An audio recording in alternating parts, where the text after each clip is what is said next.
నిద్రమోహంది. చేసే చిన్న చిన్న పనులకు కూడా గంటల తరబడి చేస్తుంది.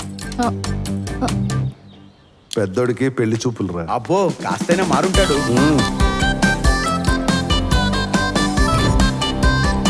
మరి రెండో వాడి పరిస్థితి ఏంటి?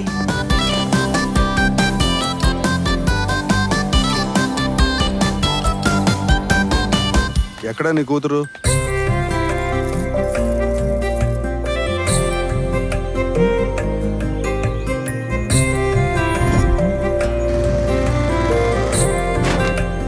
ఈ మర్డర్లో మీ కూతురు కూడా ఇన్వాల్వ్ అయిందంట కదా. పెద్ద ఆదర్శ కుటుంబమేరా మీది.